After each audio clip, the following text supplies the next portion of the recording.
case of the Hawks couple.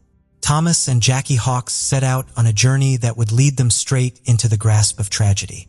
Unaware, they made the decision to sell their prized possession, their luxurious yacht, which would plunge them into a dark abyss. Imagine the sun glistening on the calm waters, a final voyage on their treasured vessel, and a potential buyer about to finalize the deal. As the sails billowed in the wind and the waves murmured their secrets, the Hawks ventured into the unknown, oblivious that this very journey would become their eternal shroud. Thomas Hawks and his brother Jim Hawks grew up on a farm in the heart of California. They shared a passion for surfing the rolling waves and navigating the vast open sea.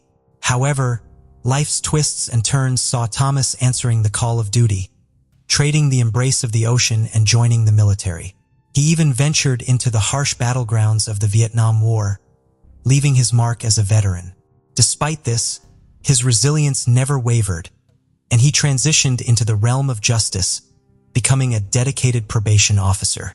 Meanwhile, Jim's path led him into the uniform of a police officer, eventually rising to the esteemed position of police chief.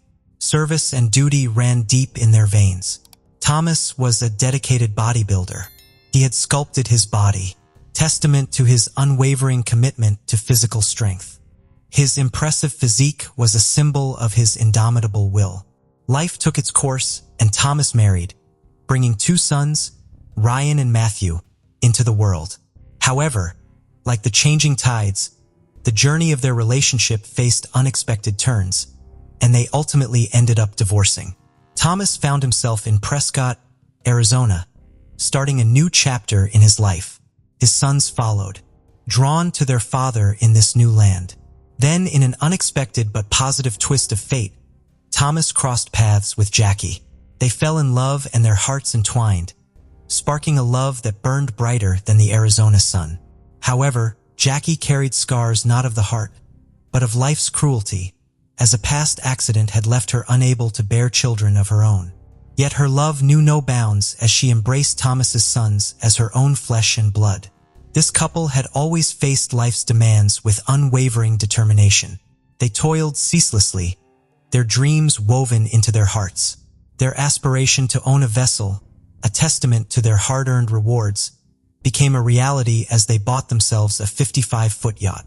They named it Well-Deserved, a name their loved ones deemed as a fitting and well-deserved reward for their unyielding work ethic. They took the vessel to the next level by equipping it with the most advanced technology. With retirement's golden years ahead, Thomas and Jackie set sail along the picturesque West Coast. Mexico's exotic shores, California's rugged coastline, and Catalina Island's enchanting beauty became their playground for the following 2 years. They were without a doubt living the dream they had so ardently envisioned. Life being an ever-evolving story, new chapters beckoned. One of Thomas's sons began a family of his own with the promise of a grandchild on the horizon. Anticipation filled their hearts, the prospect of becoming grandparents, a beacon of joy. Thomas and Jackie then considered the idea of returning to Arizona to be close to their expanding family. And so they made the difficult decision to part with their beloved boat. They decided to sell it in Newport Beach, California, little knowing that this decision would thrust them into the maze of fate, leading to a tragedy they could never have anticipated. The dreams they had so faithfully pursued would take an unexpected and heart-rending turn. In November 2004, they listed their well-deserved yacht for sale at $435,000 through an advertisement in a magazine, choosing to bypass the conventional broker route to save on hefty commissions. With the high price tag for their beloved yacht, which was valued near $500,000, they were confident that the vessel's well-maintained condition would attract eager buyers. But fate had other plans. The first person who responded to their advertisement was not who they had expected. The mysterious individual who reached out was named Skylar Dillion, and what happened next exceeded their expectations. Initially, they were doubtful when they met Dillion. Thomas, a former probation officer, couldn't help but wonder how someone so young had acquired so much wealth. Skylar's explanation, which included a previous career as a child actor, being part of the Mighty Morphin Power Rangers cast, and appearing in commercials, had made him rich. Skylar Dillion made a great offer, a full cash offer, sweetened with an additional $15,000 for some personal items he wants to keep on the boat. To further reduce the Hawks' hesitation, he arrived at the meeting with his pregnant wife, Jennifer Henderson, and their young child. Their seemingly happy family had an effect, slowly melting away the Hawks' worries as trust gradually grew. However, under their friendly exterior, Skylar and Jennifer were hiding a treacherous deceit that would lead to serious consequences. The Hawks were unaware of this as they had developed a strong trust in Dillian. The sea trial, a normal part of boat sales, was set for November 15, 2004 and turned out to be a significant day.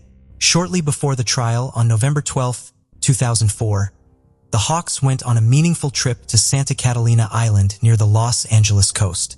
It was a bittersweet occasion celebrating the upcoming sale of their beloved boat and one final sail on it. Friends and family were told that a buyer had been found, and the sale was close. On November 15th, as the morning sun illuminated the scene, Skylar and his wife arrived with two men, one slender and the other muscular. The Hawks were surprised by the presence of these two individuals, sparking suspicions. However, Dillian quickly eased their concerns by stating that they were merely acquaintances. He clarified that the well-built man was his accountant. After these explanations, Jennifer and the child stayed behind while the others boarded the boat and set off on their journey. They slowly navigated into the vast open waters, leaving their familiar world behind.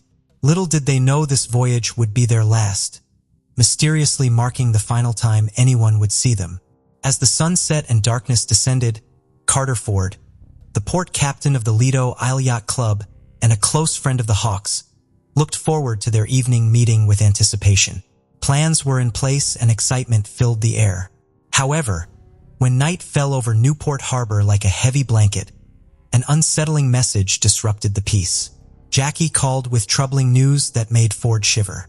The Hawks were on a sea trial which seemed routine, but something felt off.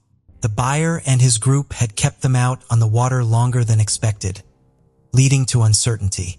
The Hawks promised to contact once they returned, and this was the last anyone heard from them.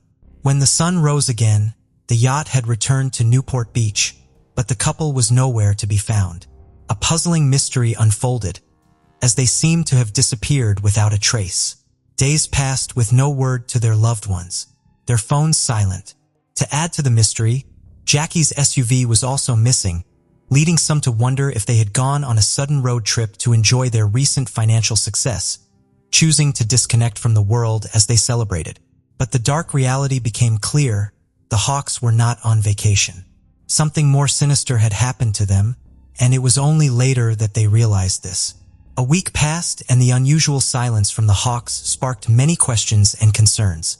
Their loved ones felt the weight of their absence, with a fear that something was wrong. The family turned to Carter Ford in desperation, asking him to go out to the well and investigate. As Ford boarded the boat, he felt a deep sense of concern. Everything seemed to be in disarray, with a lone white towel hanging ominously from one of the portholes. The family was disturbed by the strange scene and immediately took action by filing a missing persons report. Detectives were called to the scene. They proceeded cautiously, breaking the lock on the cabin door and entering. Inside the boat, there were no signs of violence, but a sinister presence seemed to be lurking in the shadows. Their attention was drawn to a white towel stained with fresh ink hidden between the bed and the wall. It made them stop and think, prompting disturbing questions. A receipt nearby revealed a troubling list of items: bleach, cleaning supplies, heavy-duty trash bags, and Tums and antacid. The detectives began to connect the pieces of this dark puzzle. The cleaning supplies seemed well suited for a murder, with the trash bags to dispose of evidence, bleach to clean away any traces, and Tums possibly used to calm a stomach unsettled by the horrific acts. This boat had secrets that scared everyone who entered. Investigators were determined to find out the truth about the yacht's buyers, Skylar and Jennifer. A surveillance team was quickly put together to follow them closely. Undercover officers followed the Dillians, observing them living their daily lives seemingly unaffected by suspicion. They were regular volunteers at a local church and Jennifer's work as a hairdresser presented no unusual facets. To the world, they appeared utterly ordinary, masking their true nature with chilling adeptness. As detectives delved deeper into their backgrounds, a grim portrait emerged. Skylar Dillion's history bore the stain of a prior conviction for burglary, landing him on probation. Financial scrutiny revealed that the couple was drowning in a staggering $87,000 worth of debt, a dire financial abyss. The investigators were puzzled by a question. How did the couple manage to buy a yacht when they were struggling financially? After looking into Skylar's claims of fame on Mighty Morphin Power Rangers, they found out he was just an uncredited extra in a few episodes. To add to the mystery, the couple was living in Jennifer's parents' garage. Their desire to own a yacht didn't match their financial situation, leaving the detectives confused. The more they investigated, the more confusing the situation became. Castellion was being questioned intensely, but he stuck to his story that he had bought the yacht legally. Surprisingly, he admitted that the money came from selling drugs. Things got even more intense when he revealed that he had handed over a briefcase full of cleaned money from Mexico, mostly in $100 bills, to Tom. Interestingly, Skylar said that the Hawks had asked him to help with setting up a bank account in Mexico, so they could start a new life there. He also mentioned that Tom and Jackie had given him power of attorney, allowing him to control their money and transfer it to Mexico. To strengthen his story, Skylar showed what seemed to be a real power of attorney document with signatures that looked real. Despite denying any role in their disappearance and suggesting the couple may have gone to Mexico, doubts remained. Cell phone records showed the Hawks' phones were near the Mexican border the day after the sea trial with Skylar. Frustrated detectives went back to square one and refocused on the Hawks family, prioritizing the safety of the couple above all else. They sought answers by going to the national news, where a family member appeared on camera asking for help in finding the missing couple and their car. The mystery only grew deeper, capturing the world's attention with its twists and turns. An American citizen in Mexico called in, sparking action in the investigation. He had seen the car they were looking for on the news, and it was right in front of him. Authorities went to a house near Ensenada in Mexico and found the Hawks' car. Despite the Hawks being missing for over a month, and the fear of something bad happening, there was hope that this could be them. There was a glimmer of optimism. Maybe this was the breakthrough they needed. A Mexican federal agent knocked on the door, leading the way. The names Skylar Dillion and Jennifer came up in the Spanish conversation. The man at the door had a chilling connection. He was an old surfing buddy of Skylar. He casually mentioned that Skylar had given him the car, and then Jennifer, his pregnant wife, had driven him back to the U.S. The detectives quickly collected samples from inside the car and found Skylar's DNA on a heater knob, a significant piece of evidence. This discovery led to suspicions of foul play. The investigators believed that Skylar and Jennifer may have vital information or knowledge of the events, but concrete proof was still needed. A new development occurred when the detectives looked into a suspicious power of attorney. Theory that Tom and Jackie allowed strangers access to their accounts raised concerns. However, the notary Kathleen Harris supported Skylar's story, claiming she had witnessed the Hawks signing the papers and confirming their identities with fingerprints. While this aligned with Skylar's account, the detectives decided to investigate further. They asked Harris to describe Tom and Jackie Hawks. While she accurately described Tom, her portrayal of Jackie raised suspicion. She described Jackie as having brown curly hair, when in reality, she had chopped her long curly locks and had a spiked blonde hairstyle. Was this confusion or a sinister cover-up? The power of attorney had fingerprints that matched perfectly and seemed to have legitimate signatures. Despite this, there was still a sense of worry. The case was given to the FBI to ease doubts, and the world's best handwriting analysts were brought in. Their discoveries were surprising. Tom's signature was genuine, as was Jackie's. However, there was an oddity in Jackie's signature that left investigators puzzled and struggling to solve the mystery. Armed with the unsettling revelation, the investigators received a tip that Skylar was going to flee. He had asked his probation officer for permission to leave the country, which helped the quick-thinking detectives quickly catch him for money laundering, the crime he had confessed to earlier. Investigators arrived at the garage apartment where Jennifer's parents resided and found a collection of personal items belonging to Tom and Jackie, such as their camera and driver's licenses. Upon inspecting Jackie's driver's license photo, they were surprised to see a striking resemblance to the notary's description, raising further suspicions about her involvement and the legitimacy of her actions. The investigation took a darker turn, shedding light on the unsettling idea that more people may be involved in this mysterious disappearance than previously thought.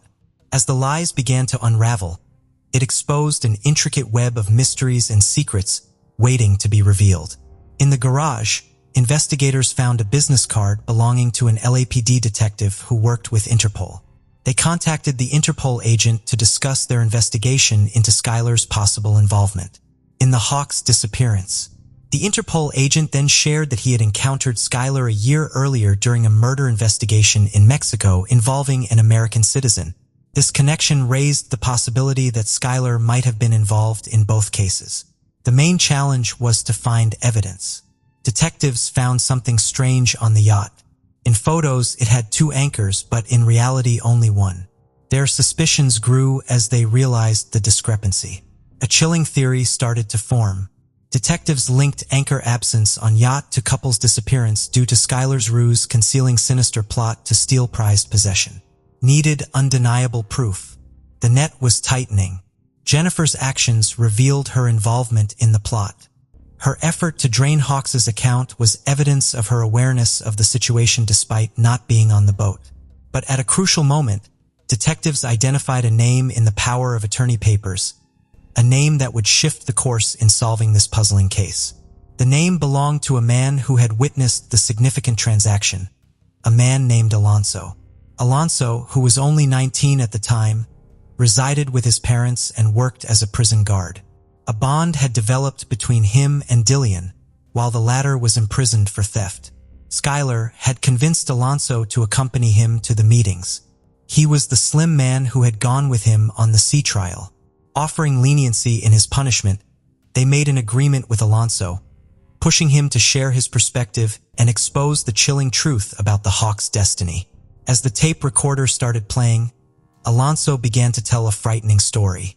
He revealed details about a man named John Fitzgerald Kennedy, who was introduced as an accountant by Skylar. However, Kennedy was not an ordinary man. He was actually a notorious gang member and former convict known as John F. Kennedy. Alonso explained how they had planned a dangerous scheme that would bring disaster to the Hawks. Their evil plan involved kidnapping a couple and taking them out to sea to throw them overboard. The frightening story began when John F. Kennedy pretended to be seasick and went below deck. Thomas, concerned for him, went down to check on him and fell into their trap. Skylar followed, and together they attacked Thomas. Amidst the chaos, Jackie asked worried questions. Alonso grabbed her, used a taser to immobilize her, handcuffed her, and took her to another part of the boat. Both Thomas and Jackie found themselves helpless, with their eyes and mouths taped shut. In those harrowing moments, as Jackie struggled to scream through her gag with tears of desperation flowing, Thomas offered a small gesture of solace. Handcuffed together, he tenderly stroked her hand with his fingers, a silent attempt to comfort her in the face of the grim fate that awaited them in the merciless hands of their captors. The grim saga continued as they were taken into the kitchen area where the power of attorney awaited their reluctant signatures. The chilling ultimatum hung in the air like a death knell. Cooperate, and perhaps they would be spared, or resist and death would be their fate. The boat steered into the haunting depths of the ocean near Catalina Island, a place once filled with cherished memories for Tom and Jackie. On the deck of the vessel, they were bound together with a rope, a ghastly prelude to the impending horror. Dillian then disengaged one of the anchors from the boat's bow as he dragged the chain along, the dreadful sound echoing in their ears. They had heard that sound countless times before, but this time it signaled their inexorable doom. Jackie's pleas for her life were heartbreaking, as she yearned to see her grandchild and believed she was too young to die. Tom assured her they would be together as they faced the cruel reality, being cast overboard into the Pacific Ocean. They were pushed from their vessel, dragged down by the anchor, disappearing into the depths. Unfortunately, Their bodies were never found, shrouding their fate in mystery. After completing their evil deed, Skylar began a cruel mission to eliminate any evidence of the Hawks' presence. He collected their precious belongings, including photographs, and heartlessly threw them into the deep ocean, where their memories faded away, abandoned without any regret. With all traces of the couple gone, Dillian and John F. Kennedy tried to return to a sense of normalcy as they sailed back to Newport Harbor, relaxing and fishing as if the terrifying recent events were just a disturbing illusion. Justice caught up with Skylar, Dillian, John F. Kennedy, and Alonzo Machane as they faced 2 counts of first-degree murder. Jennifer Henderson defended her husband's innocence while facing her own reckoning as she too was charged with 2 counts of murder. Her involvement in the gruesome act was revealed, laying bare her complicity. The chilling murders were driven by a strong desire for money. Myron Gardner, an ex-convict and former gang member, played a key role in connecting Dillian with John F. Kennedy, despite not actively participating in the crime. Gardner faced charges of involuntary manslaughter for his part in these events. Justice was served when different juries found them all guilty. Jennifer Henderson was sentenced to 2 life terms in October 2007 without the chance of parole. John Fitzgerald Kennedy received a death sentence on May 1, 2009 and was placed on death row in San Quentin State Prison. Alonzo Machane testified against the others, pleaded guilty, and received a lighter sentence on June 15, 2009, 20 years and 4 months in prison with the chance of parole. In September 2021. In March 2009, Myron Gardner's life changed after spending 4 years in prison. He decided to plead guilty to being an accessory after the crime, which led to the dismissal of the murder charges against him. Meanwhile, Skylar Dillian, also in jail, faced more accusations. He was said to have asked another inmate to carry out a dark plan against his own family members. Things took a darker turn when Dillian was also implicated in the murder of an American citizen named John Jarvie, who was killed in Mexico in 2003. Dillian's cousin and father, who were connected to the Jarvie murder, were considered crucial witnesses in both murder cases. On September 22nd, jury selection began for the trial of Skylar Dillian. Dillian was tried for the murders of Thomas and Jackie Hawks, as well as John Jarvie. The verdict was given on April 10, 2009, with Dillian receiving a death sentence from Judge Frank Faisal in Orange County Superior Court. He was sent to death row at San Quentin State Prison. Before Skylar Dillian was sent to prison, a troubling discovery was made. While incarcerated on March 13, 2008, he performed a disturbing act by partially cutting his own male private part with a razor blade as he wished to remove it. After receiving immediate medical attention, he was taken back to his cell the next day. In an interview, Dillian admitted that his reason for this extreme self-injury was a strong desire to transition to a woman. He had already changed his name from John Julius Jacobson to Skylar Dillian, choosing a gender-neutral name to represent his identity. Defense lawyers claimed that Dillian's need for money to pay for sex reassignment surgery was the hidden reason for the murders of the Hawks. However, it is important to understand that this motive does not justify the terrible crimes he committed. In 2019, Dillian's gender was legally changed to female, and she is now known as Skyla Preciosa Dillian. The Hawks family holds dear the lasting memory of Thomas and Jackie, always engraved in their hearts. These lively individuals, recognized for their adventurous nature, embodied goodness and genuineness. Their destiny took a harsh turn, and even though they have passed away, their spirits persist, shining a timeless light on our recollections. May they rest in eternal peace in paradise. Kimberly Ann Morrow was born January 21, 1969. She lived in Maine and went by the nickname Kim. She was in gymnastics and cheerleading at High School. On May 10, 1986, 17-year-old Kim had plans to attend her high school's junior prom, but changed her mind at the last minute after she had an argument with her boyfriend, Mike Staples, because he had cheated on her with her friend. Instead, she went out with her friend, Rhonda Breton. Rhonda's 25-year-old boyfriend Darren Jodry and his 25-year-old friend Brian Inman. She stopped by her house on Jewel Street at around midnight, used the bathroom, and told her sister that she would be back in an hour, leaving her purse and all her belongings behind. Their parents were across the street from the home at the VFW at the time. Darren had gotten a new 1986 Trans Am, and Kim was then seen getting into it and has never been seen again. Apparently, Kim, her friend Rhonda, and the two men had spent the day riding around in the new car. Although it was Darren's car, he was clocked in at work that night from 10 p.m. until 6 the next morning. So Brian most likely was the one driving the car at the time. Darren being at work has not been verified because coworkers were known for clocking each other in and out. It is believed that Brian and Rhonda were in the car when Kim left again with them around midnight. Ryan later stated that he dropped her off a few hours later, stating that Kim requested to be let out of the car half a mile from her home. She allegedly claimed she wanted to be alone and walked the remaining distance to her house because she was still upset about the argument she had with her boyfriend days before. Her family does not believe his story though, stating that she was terrified of the dark and the area was pitch black at the time. Her family said it was several months before police showed any interest at all in her disappearance and initially labeled her as a runaway. Kim's father says he has maintained contact with Brian over the years since Kim's disappearance in hopes of finding out what happened to his daughter. At one point, Brian told Kim's father that the two had consensual sex the night Kim went missing. He also admitted to drinking alcohol and doing cocaine with another man that night.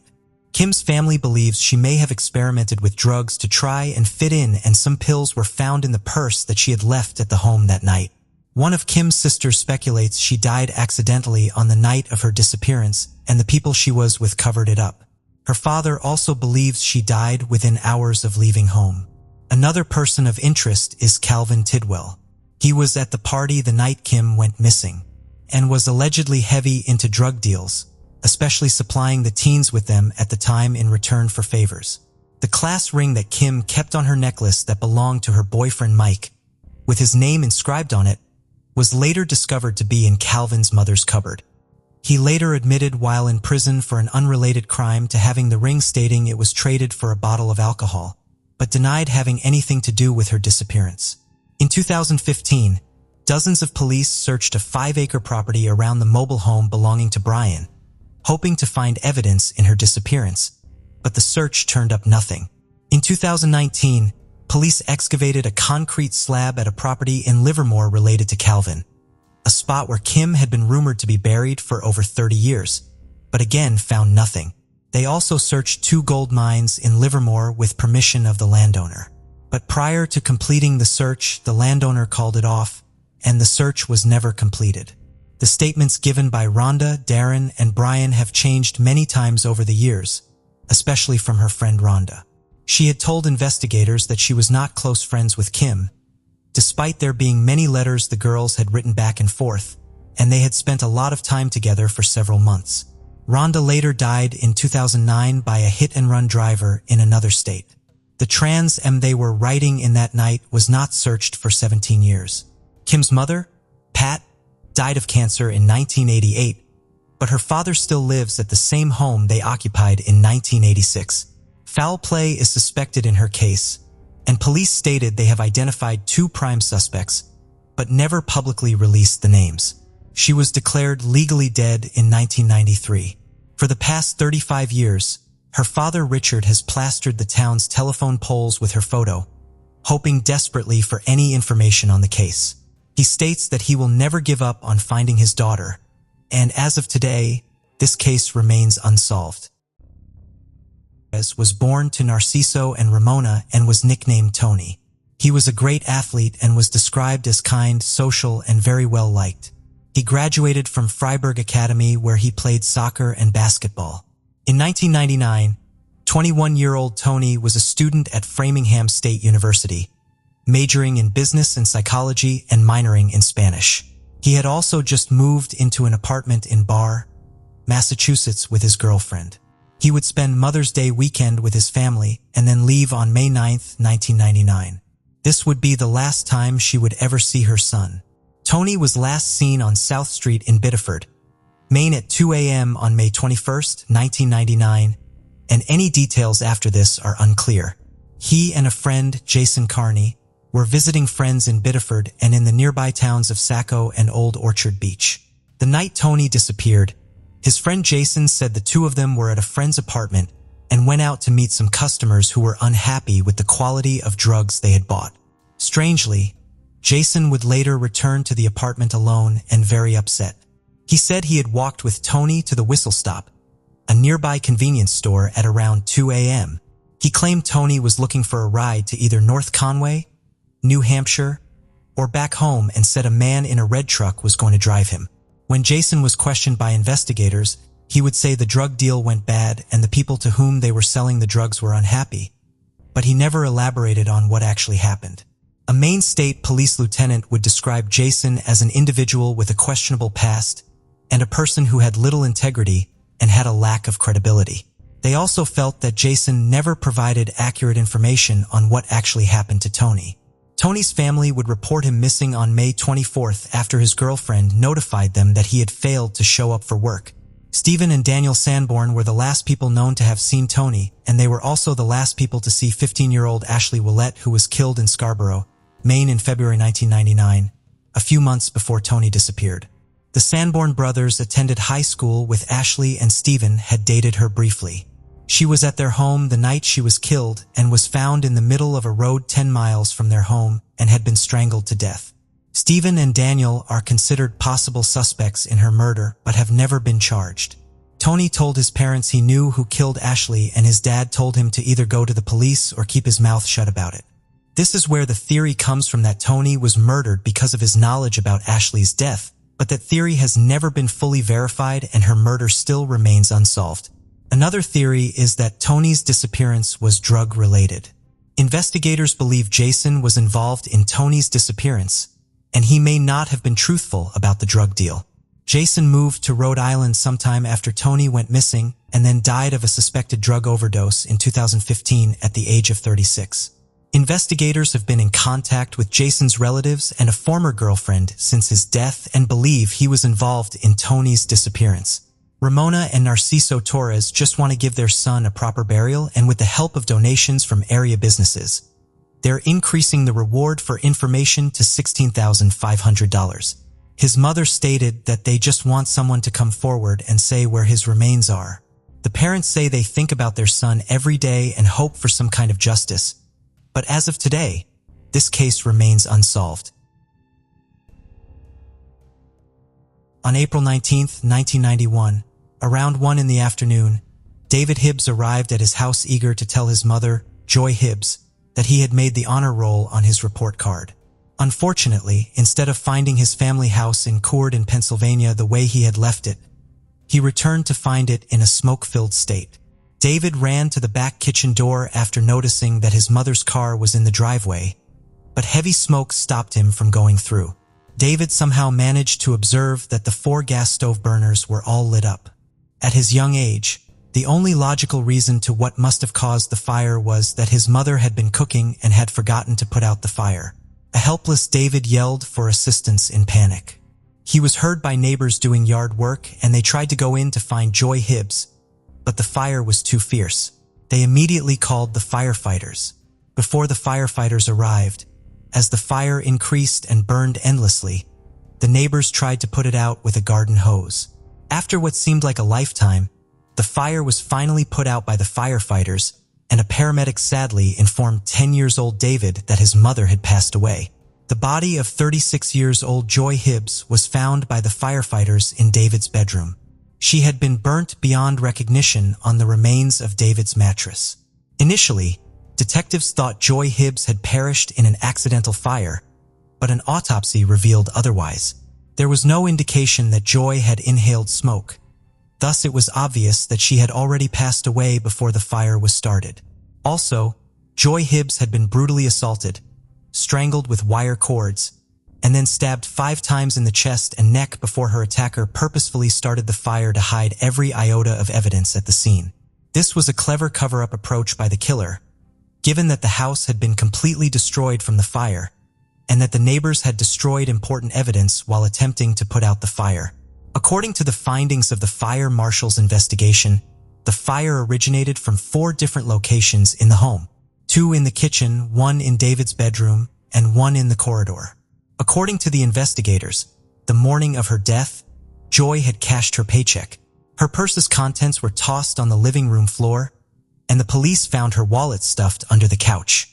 The absence of evidence was compounded by the difficulty the investigators experienced in determining a motive. Joy was adored by all, worked part-time as a medical assistant, and was committed to her family. David Hibbs described his mother as graceful, polite, and easygoing. Authorities had no leads whatsoever as to the person who would want to kill her. On the day she was killed, Joy had dropped her 2 kids off at school in the morning. She received her paycheck, ran a few errands, and got home shortly after 11 o'clock in the morning. A church pastor and another member of the congregation dropped by for a visit shortly after she returned home. Joy Hibbs had indicated a desire to celebrate Easter in the church. Just before noon, the pastor and a member of the church departed the Hibbs family house. According to eyewitnesses, there was a dark blue Monte Carlo parked across the Hibbs yard shortly after the church pastor and his member left. The car was said to have remained there until 1 p.m.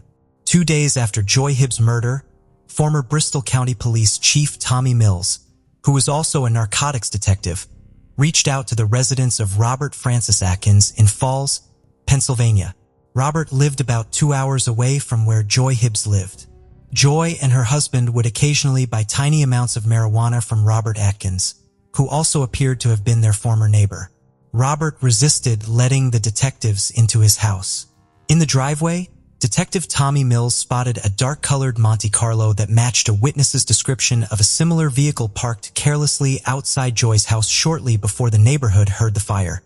However, during further investigation, the witness said Robert Atkins' automobile wasn't the one they saw. Robert Atkins was invited to undergo a polygraph by the investigators, but he refused, explaining that he had damaged his arm and that his lawyer had instructed him to wait since the nerve damage would affect the polygraph results. He further disclosed that he was camping at the Poconos with his family, friends, and co-workers when Joy's murder took place. Detectives soon verified his alibi. Robert confirmed that he bought a little marijuana for the Hibbs, but he wasn't a dealer. In the weeks preceding his mother's murder, David Hibbs overheard her arguing with Robert Atkins on the phone over the most recent purchase of a baggie of marijuana. Because the baggie was packed with stems and seeds, Joy demanded her money back from Robert. When asked by the police, Robert confirmed these arguments. He, however, stated that he had informed Joy that he couldn't refund her the money. According to him, it was simply improper. Investigators couldn't understand how a few tiny baggies of marijuana could cause someone to die. The couple was only spending $20 to $40 on marijuana at a time, not enough to get the attention of major sellers. On April 27, 1991, a co-worker of April Atkins, the wife of Robert Atkins, came forward to say that on the day Joy Hibbs was murdered, she had called the Atkins residence between 1 p.m. and 1:30 p.m., and Robert Atkins had picked up the call. On hearing this, the police now thought Joy's murder took place between 11:50 and 12:50. The police turned their attention to Joy's private life after determining that Robert Atkins' alibi appeared to be flawless. They questioned Joy's relatives and friends and found nothing unusual. Except for the person who had killed Joy, no one seemed to harbor any wicked intentions for her. Robert Atkins was still a person of interest in the case, despite having an alibi, though. 23 years after Joy was brutally murdered, a new Bristol Township detective, Michael Slaughter, was assigned the cold case in April 2014. Detective Slaughter made the decision to visit April Atkins, who claimed that she had never been questioned by authorities regarding the death of Joy Hibbs. She, however, clung to the narrative that her family was on vacation in the Poconos that weekend and hadn't learned of Joy's murder until they returned. A few days later, Detective Slaughter reinterrogated Robert Atkins regarding his movements at the time of Joy's death. He supported his wife's account of going camping and revealed to Slaughter that he had been a secret narcotics informant in 1991, doing drug deals and then reporting them to the police. During an interview with Slaughter in May 2014, a co-worker of Joy claimed that on the Monday before she was killed, a man called Joy at work and threatened to kill her. The co-worker decided not to report the call to the police because Joy's husband was now the focus of the investigation at the time. 2 years later, in September 2016, April Atkins, who is now divorced, traveled to the Bristol Township Police Station in order to provide a taped statement regarding her ex-husband's whereabouts during the murder of Joy Hibbs. Detective Slaughter was informed by April that Robert Atkins had returned home covered in blood after allegedly stabbing someone and setting their home on fire. He then instructed her to gather the children, take a few days off work, and travel to the Poconos in the north. Out of anxiety and fear, April remained silent. That day, Robert Atkins took a shower after washing his blood-stained clothing. April Atkins didn't find out about Joy Hibbs' murder until after the family had returned from the Poconos. Even with this revelation, nothing significant occurred in Joy Hibbs for the next 5 years until November 2021, when Bucks County Detective David Hanks located a former co-worker of April Atkins back in 1991. The co-worker initially denied knowing April, but after the DA subpoenaed her to testify before a grand jury over the phone call she had made to the Atkins house, she changed her story. When he was supposed to be camping at the Poconos, Robert Atkins answered the phone call. The following month, Detective Hanks caught a conversation between Robert Atkins and his ex-wife, April, on tape. Robert was led to believe that April had informed her roommate of his involvement in the murder of Joy Hibbs. Naturally, this raised Robert Atkins' blood pressure. Also, his son testified in court in April 2022 that his father had informed him in December that he was likely going to be arrested soon for something that had occurred many years earlier. Robert first mentioned that a woman had died in a fire to his son before mentioning that she had been stabbed. Finally, 31 years after killing Joy Hibbs, Robert Atkins was arrested in May 2022. He is presently being held at the Bucks County Correctional Facility and faces charges of first and second-degree murder, 7 counts of arson, 2 counts of robbery, and 7 counts of first-degree arson in relation to the death of Joy Hibbs.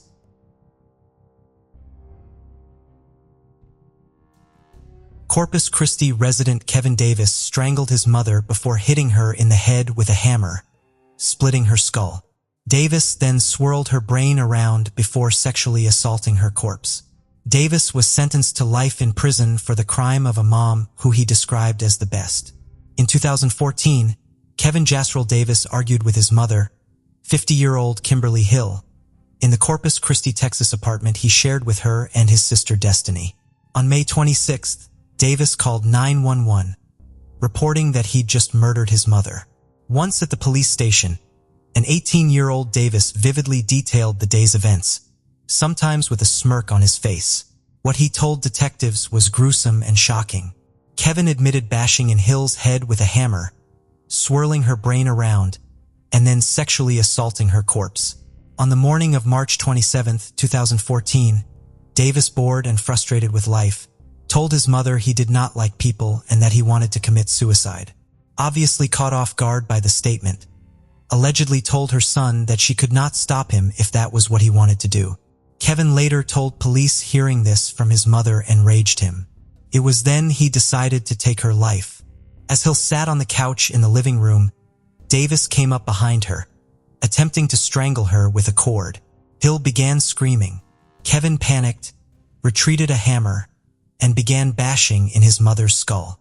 Davis struck his mother in the head with the hammer at least 20 times, splitting her skull in the process.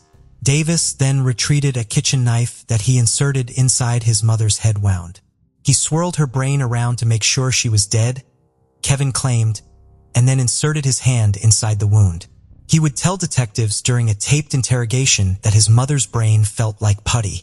Kevin then dragged his mother's lifeless body to her bedroom and raped her corpse.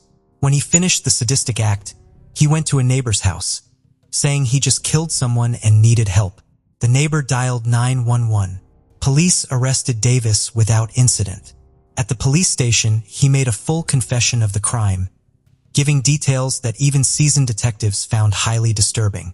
Watch part of Kevin Davis's confession. During the interrogation, Davis told detectives that he originally planned on killing his sister, too, but changed his mind. He further admitted that he often fantasized about having sex with dead bodies. With a smirk on his face, Kevin also told the detective that he was a virgin before he raped his mother. He stated, "I guess I've lost my virginity to a corpse," as he gently laughed. What did Kimberly Hill do to warrant such a violent death? Nothing more is a son murdering and sexually assaulting his mother, of course, and Kevin could not give detectives one good reason for the crime. According to Kevin, she was a great mom that did not deserve what he had done to her. He said that she was the best mother in the world and went on to say, "I am a terrible, disgusting person." Kevin admitted that he had the best mother in the world, telling detectives that she did nothing to deserve what was done to her. He went on to say that he was a terrible, disgusting person. In reality, Kevin was a serial killer in the making, a psychopath who took sadistic pleasure in hurting other people. Although diagnosed by a psychologist with antisocial personality disorder, the doctor said he knew right from wrong when he provably murdered and raped his mother. He readily admitted that he would kill again if ever released from prison. He also confessed to then fleeing the crime scene on his bicycle. Before he did that, though, he left several handwritten notes for the police, one of which read, "Chase me. Sorry for the mess. KD." But after a while, he decided against leaving town and called 911 to report his mother's killing and his crimes. Despite admitting to the murder and making a videotaped confession, Kevin Davis pleaded not guilty to the charges in court. He later changed the plea. Davis smiled at the jury as they sentenced him to life in prison. He serves his time at the Jester 4 facility in Richmond, Texas, and is eligible for parole in March 2044. Story number 2, Story of the Killer Priest. We will be exploring the story of a killer, a priest that seemed to be normal, nothing strange or nothing weird about him. However, he did have a dark side. It turns out that not only was he a pervert, but he was manipulating people as he saw fit, especially women. And now, without further ado, let's dive into the story of Gore, who were going back in time in the 50s in France. And we need to take note that the church at that time had a very important place in people's lives, especially in the countryside. The priests were almost as important as the mayors because they were representing a type of moral authority that many people listened to. And this was the case in the small village of Europe where this story took place. A town that had about 400 villagers, Gore was born on the countryside, and his family was very Catholic. They raised him so that he can have a career in religion as a priest. And even if that was not his first choice, that is exactly what he became. It is in 1950 that Guy became a priest at the Church of Europe in appearance. This young man looked like the ideal priest. He was nice, friendly, kind, and very dynamic. Anything linked to religion, he did it very, very well. He had a lot of great ideas to help the village grow. He created a choir, a group to play in a theater piece. He did organize multiple excursions for the kids, and he was known to have created a soccer team for the boys of the village. The older people thought that it was very modern for him to bring all these items to the village, and the younger generation thought it was pretty amazing and appreciated the modern aspect that he brought to the town and to the religion. Dewar was apparently also a beautiful man, and the ladies found him very charming. Now, as I have mentioned at the beginning, underneath this whole angelic disguise Guy was actually hiding a dark secret. His personality, he had a thirst for colal pleasure, and he was using his charm to get closer to the ladies. After a lot of perversity and manipulation, a lot of the women actually gave in, and none of the women spoke as they were afraid that no one would believe them and did not want to be seen as the shame of the village. It is in 1953 that things took a different turn for Guy Dyer, and an incident happened that changed the plan of the priest. A girl fell for his charm, and guess what happened? She became pregnant. Now, of course, the priest denies everything, and he says that he is not the father, threatens the girl, and says that if she does not stop, he will file a complaint for defamation. Now having a high influence in the village, Guy says that this is nonsense and it is impossible for him to be the father. And of course, having such an high influence, his followers believed him. He was even summoned in front of his superior, the bishop, to which he lied to you and denied the whole thing.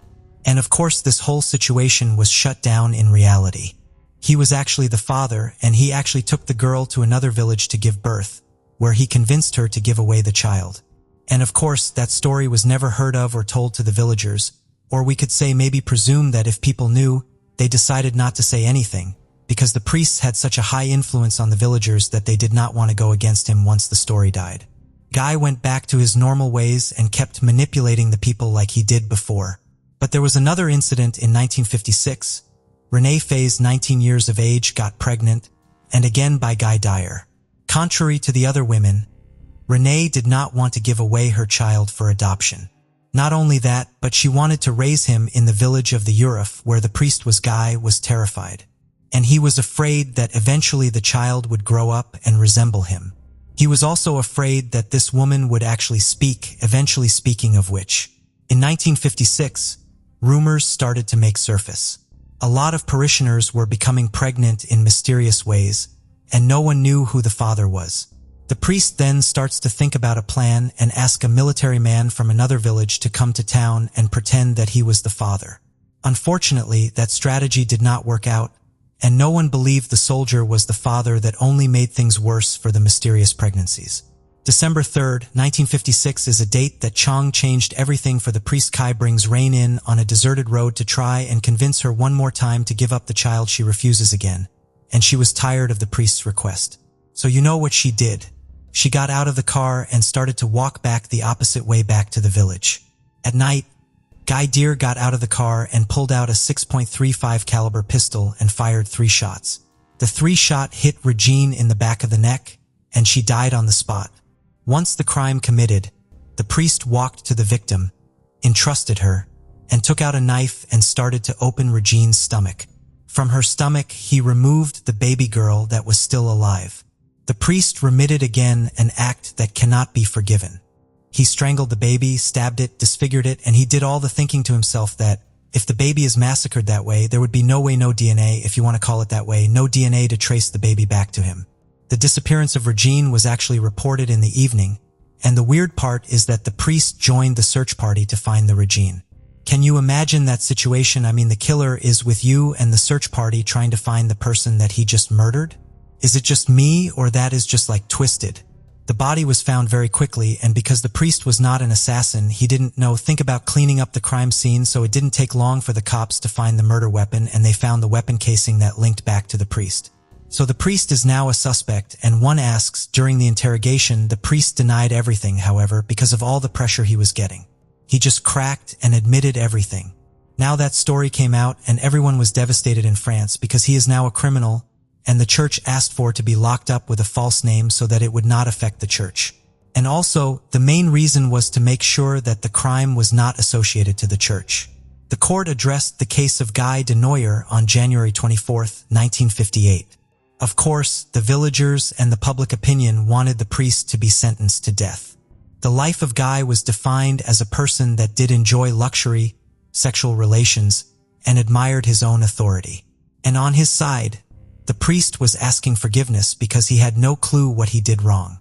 The jury did provide their verdict, and for most, they said that he was guilty of double murder. Of course, there was Regine and the baby. However, they did not want to sentence him to death. The jury did not want to send someone associated to the church to the scaffold. The priest Guy de Noyer was therefore sentenced to perpetrated work.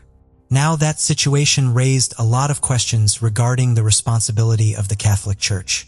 And this is still a question that is being asked nowadays, especially for the priests who like other kids. If you know what I mean.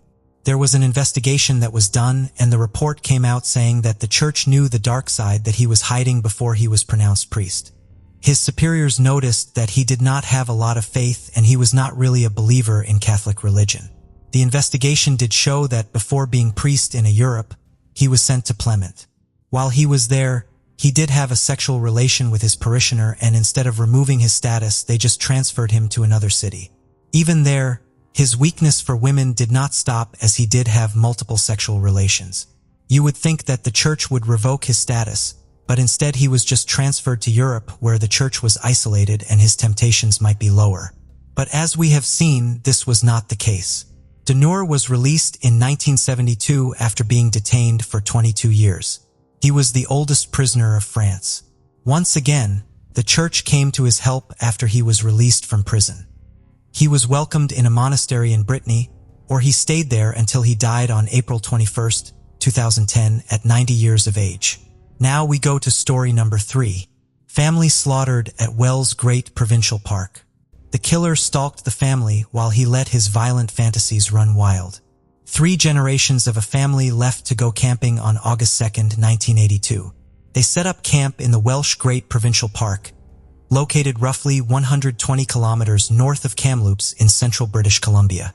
They enjoyed several days of cloudy family time, picking berries during the day and gathering around the fire at night, having no idea that they were being stalked by a killer. Among the campers was grandparents Edith, 59, and George Bentley, aged 66. Their daughter, Jackie, 41, and son-in-law, Bob Johnson, 44. Also, the Johnsons' daughters, Janet, 13, and Karen, just 11. The Johnsons drove up with their daughters and pitched a tent for the girls. The grandparents brought a truck and camper where the adults would stay. The last anyone heard from the family was on August 6th when Edith called another daughter. It would not be until August 23rd that the family would first be reported missing. Bob Johnson was due back at work on August 16th, but didn't show. After a week with no word from him, his company filed a missing persons tanks with the police. In spite of an extensive search, it didn't result in finding any of the family members. The biggest problems were the tiller had a head start. With plenty of time to kill, get rid of the victims' bodies and cover his tracks. The other, maybe even bigger obstacle was no one knew exactly where the family was camping at. All anyone knew was that the family was camping in the Wells Gray area, which is massive. They had no idea where to even start, but alone being able to follow a trail to find the family. It would take 3 more weeks and a mushroom picker to find the family. On September 13th, the Corin discovery of the Johnsons' 1979 Plymouth was found. It had been burned beyond recognition as it set off to the site of a mountainside logging road. The car held the bodies of the 4 adults in the back seat and the 2 young girls in the trunk. The bodies were burned so thoroughly that when it came time to bury the family, they were all placed together in one child-sized casket. Through a forensic examination of the remains, it was determined they had been shot with a .22 caliber firearm. Locals were able to tell investigators where they had seen the family camped at. An examination of the area would turn up .22 casings, which helped identify the weapon used as a Remington pump-action rifle. What wasn't at the campsite was the truck and camper, the boat and camping gear brought with the family, or any trace of the family at all. With no suspect in custody or even in sight, the media was pushing for answers.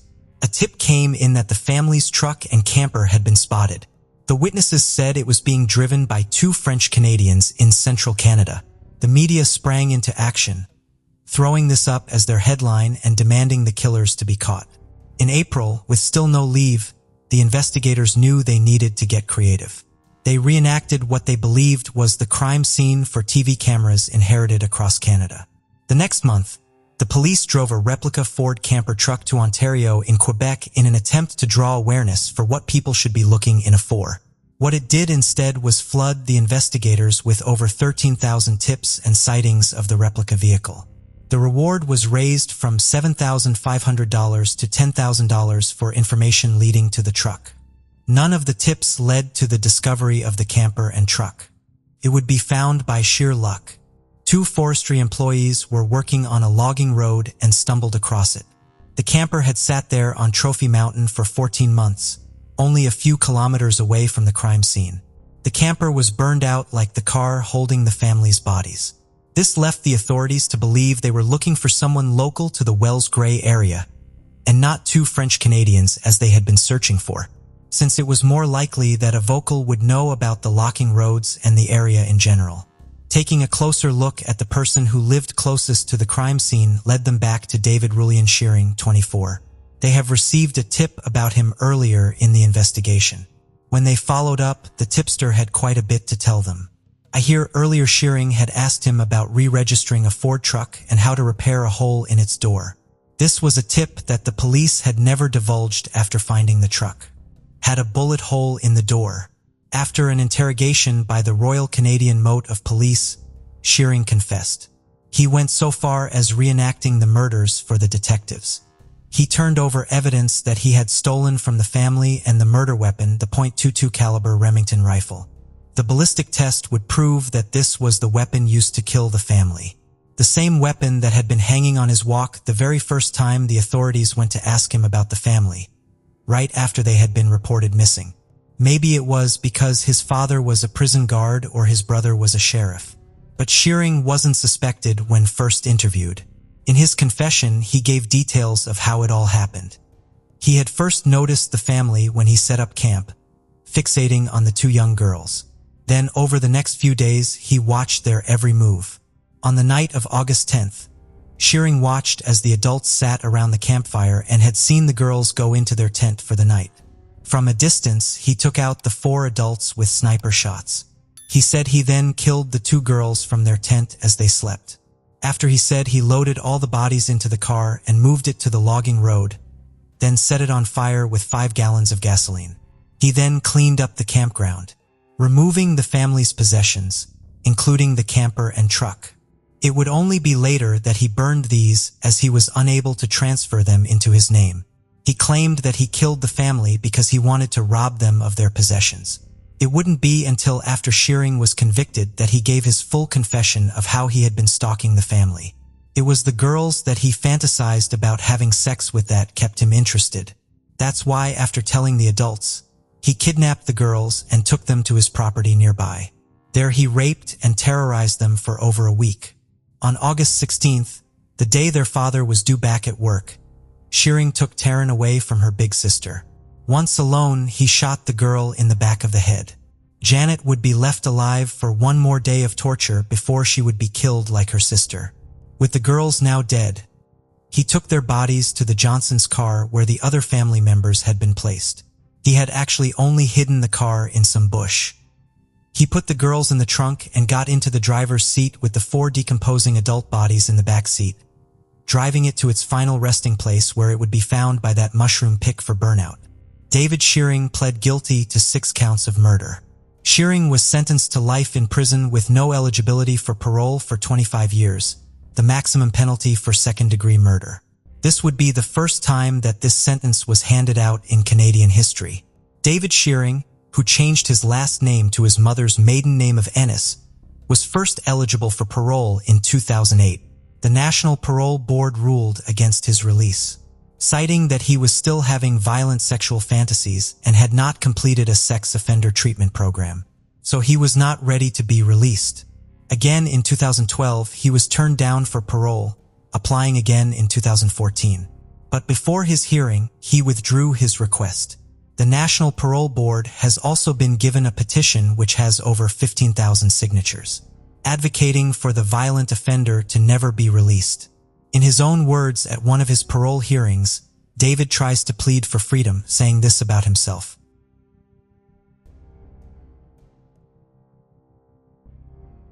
On April 15, 1997, a father and his 2 sons discovered a body in a secluded dry stream bed close to the Morgan County line off Eagle Rock Road in Union Grove, Alabama.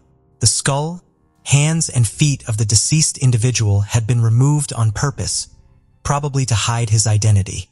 Investigators suspect the man's heart and spleen may have contained evidence because they were also removed. According to forensic analysis, sharp-edge trauma was the cause of death.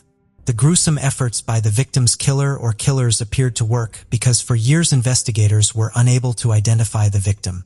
However, in 2019, Alabama authorities partnered with a DNA technology company named Parabon Nanolabs, which gradually made progress in the investigation by first enhancing and clarifying the DNA samples from the body and then comparing those profiles with others in genetic databases. Scientists from this company were able to create a genetic profile of the victim after overcoming DNA deterioration and bacterial contamination that had occurred over the course of the previous 26 years. They used DNA phenotyping to determine the physical characteristics of the victim. They later produced a composite sketch of the victim's profile, which revealed a male whose age was between 20 and 28 years old. He was of North European descent with a light or pale skin. He had blue eyes, brownish blonde hair, and few freckles. The investigators at the time released these sketches to the public in the hopes to get information, but no lead came out of it. In order to identify the victim, scientists at Parabon Nanolabs entered the body's DNA profile into public genealogical databases. Although they were able to pinpoint a few distant relatives of the body's DNA from the databases at their disposal, it took months to finally identify the victim. After finding further relatives and matching that information with historical records, the the scientists were able to name the victim as 20 years old Jeffrey Douglas Kimsey of Santa Barbara. In 2023, investigators were able to track down a member of the Kimsey family in Tennessee, who then directed them to Kimsey's parents in Santa Barbara, California, where the identity was verified. Jeffrey Douglas's parents claimed they didn't know he was dead. He was never reported missing either. It isn't clear what he was doing in Alabama at the time of his murder, but investigators believed he was probably just passing by. Since Jeffrey Douglas Kimsey's case was ruled as a homicide, detectives are still on the case, trying to find his killer. They, however, announced having persons of interest in the case and are actively pursuing every lead and utilizing evidence gathered at the scene where the body was discovered. Hopefully, Jeffrey Douglas Kimsey gets justice soon. On a cold morning on November 15, 2015, around 11:30 a.m., Hale and his wife, who lived on Farley Lane in Lillian, Alabama, discovered a startling sight on their private driveway. They noticed a strange car that had been there the first time they came out around 7:30 a.m. Unseeing the car again, they had a bad feeling about it and decided to check it out. When they peered into the car's windows, they saw the body of a young man who appeared to have been shot to death at the back of the seat. Hale immediately dialed 911, and the Baldwin County Sheriff's Office arrived at the scene and identified the individual as 22 years old Devin D. Shun Kennedy from Pensacola, Florida. His mother, Tammy Sims, had reported him missing a day before. Further investigations revealed that Devin had a history of run-ins with law enforcement in relation to drug charges. When Tammy Sims got the news of her son's murder, she was devastated. In an interview, she described Devin Kennedy as a determined young man who sought a better life for himself and his family. He was also a devoted father and a loving son. According to Sims, her son always wanted to run his own business. He always mentioned starting a restaurant and investing in real estate. Sadly, Devin's dream was cut short and his life taken away from his 2-year-old daughter. Devin was working and attending college the day he was killed. His mother knew something was wrong when he didn't come home or answer his phone calls. Tammy Sims sought justice for her son for many years, pleading with the public to put themselves in her shoes and say something if they knew anything. Sadly, the case was opened, but gradually became cold.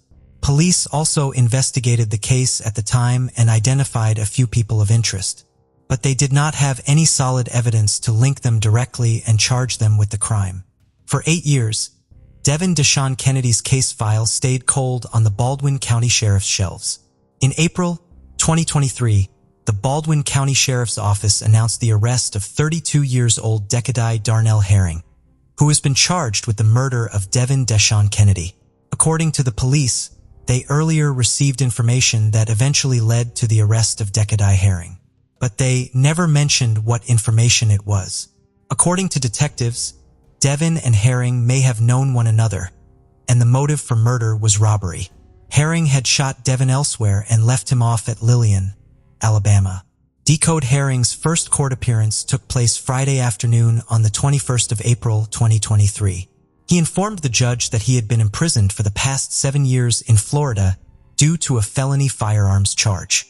He had just served the remainder of that prison sentence when Baldwin County detectives named him as their top suspect in Devin Kennedy's murder case. After his bond hearing that Friday, Judge Bill Scully set the bond amount at $150,000.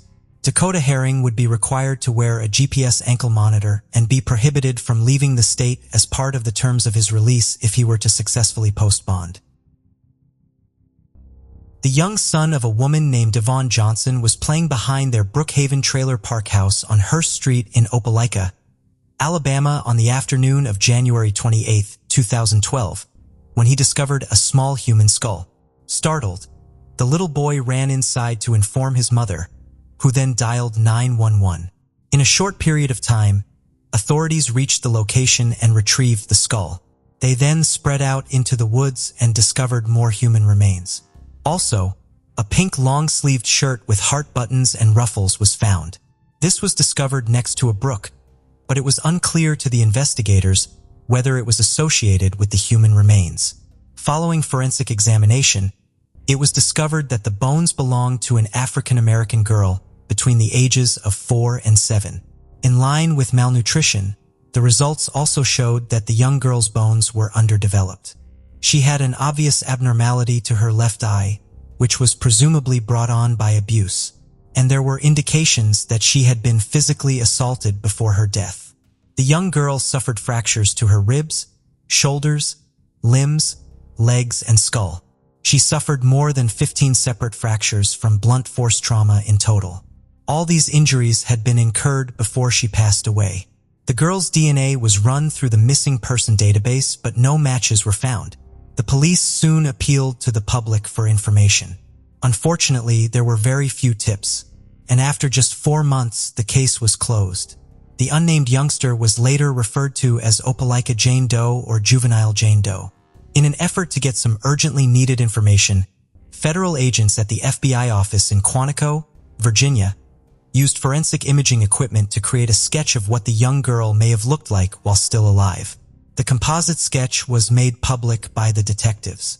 They had billboards up around the southeast and circulated the flyers widely online, urging anyone who may identify the young child to get in touch immediately. Investigators soon determined that Opelika Jane Doe had died between 2010 and 2012. However, after a former vacation Bible school instructor at the Greater Peace Church in Opelika came across the sketch, she gave investigators a picture from 2011. She thought that Opelika Jane Doe was in the photos. They made public the church photos, which showed the young child with a defect in her left eye. She had black hair that was fashioned in little tight curls and was medium in length. The general population was prompted to reflect on the past and to examine whether they knew a little girl who attended the Bible school. According to them, Opelika Jane Doe usually appeared to have been slightly unkempt and wearing filthy clothes. She was described by the teacher as being quiet, solitary, and not particularly social with the other kids at the Bible school. Authorities tried to find her name in churches and schools, but they found nothing. They soon transferred Opelika Jane Doe's remains to the University of South Florida's Forensic Anthropology for isotope analyses after the images were made public. She was identified as being from the southeastern region of the country, most likely Alabama or nearby states. With no lead, the case went cold for 10 years. In 2022, detectives expanded their search for answers outside Alabama. They went to other states where the girl might have lived before her murder. They questioned residents and interviewed quite a number of people, showing them Opelika Jane Doe's possible photos to see if they could identify her. Luckily, there was a significant breakthrough in the investigation when authorities discovered 50-year-old Lamar Vickerstaff, Jr. to be Opelika Jane Doe's father. Lamar Vickerstaff was born and raised in Opelika, but throughout his time in the Navy, he resided in a number of locations. He finally settled at Naval Station Mayport in Jacksonville. When investigators met with him at the naval installation to break the news of his daughter's death, he steadfastly refused to identify his daughter. His wife, Ruth Vickerstaff, was questioned by investigators, and she admitted she had no idea who his daughter was or who she might have been. She and Vickerstaff had tied the knot in 2006. The detectives did further investigation and discovered Opelika Jane Doe's real mother, who was 37-year-old Sherry Wiggins. Sherry disclosed to the police that in January 2006, she had given birth to a girl who went by the name of Amore Jovia Wiggins. However, after her visitation privileges were revoked, her ex-husband Vickerstaff and his wife were granted physical and legal custody of her daughter in 2009. Sherry Wiggins was able to provide investigators evidence that she had been paying Vickerstaff child support since 2009. According to investigators who looked through pediatric and school records in the communities where the Vickerstaffs resided, Amore Wiggins was never enrolled in school and was never reported missing. In January 2023, DNA testing made it clear that Opelika Jane Doe was actually Amore Jova Wiggins. On January 17th, Vickerstaff Lamar and his wife Ruth were both taken into custody. Ruth was charged with failing to report a missing child, while Vickerstaff was charged with felony murder and failure to report a missing child. Finally, after 11 years, Amore Wiggins' identity was finally buried with her. On February 27, 2023, hundreds of residents of Opelika and investigators came to honor her life. Detective Alfred White of the Opelika Police Department remarked, "We can finally put the right name and right face to her. and we don't have to call her Jane Doe anymore. Sherry, Amore's mother, was also present. In her words, she heartbreakingly said to her late daughter, "I didn't want you to have it hard, so I let your tiny hand go thinking you'd be playing in a big backyard." This case takes us to Heflin, Alabama. In 2002, Heflin was a small town which has a population of less than 3,500 people and a total area of just 16.31 square miles. Back then, everyone pretty much knew everyone. And when a triple homicide occurred in a place like Heflin, it shook the very core of the community and left behind aftershocks that may still be felt today, particularly when the victims were a young pregnant woman and her 6-year-old son. Monica Pritchett Rollins was a 23-year-old mother of 2 boys named Dalton and Aaron, who were 6 years old and 2 years old respectively. Before her murder, Monica was also expecting the birth of her 3rd son in a few weeks.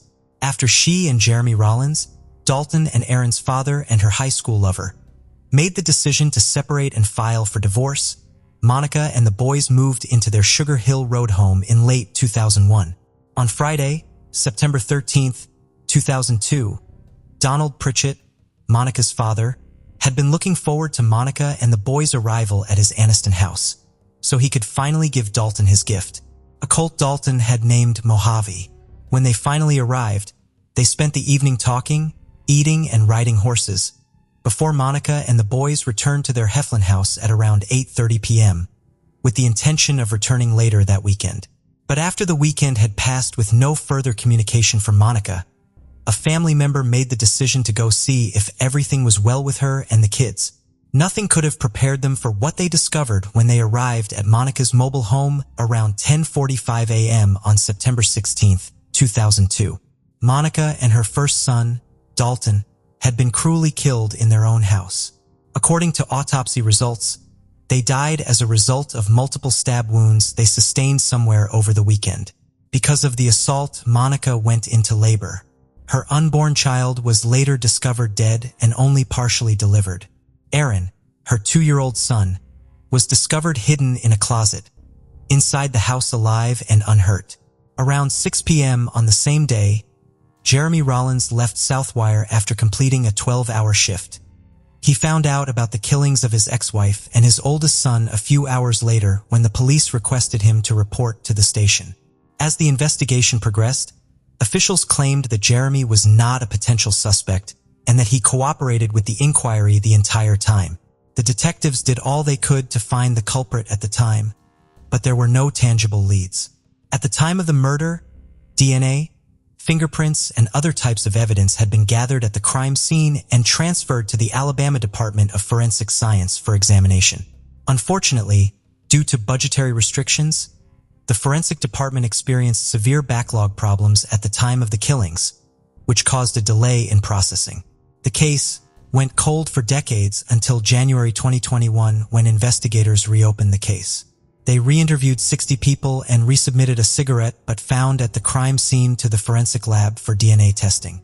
After a thorough analysis, investigators linked the evidence at the crime scene to Louis Landon Spivey.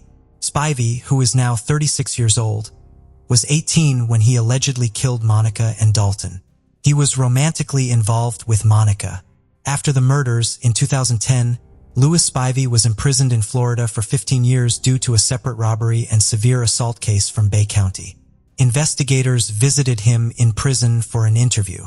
On June 26, 2023, Louis Landon Spivey confessed to the killings of Monica Rollins and Dalton Rollins. He allegedly offered officials a complete confession by describing the incident and accepting sole responsibility for the killings. Finally, after 21 years, Louis Spivey was taken into custody by Health and Police Department after his release from a Florida prison.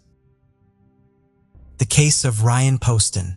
Ryan Poston was born on December 30th, 1982 in Fort Mitchell, Kentucky, and grew up with 3 loving sisters.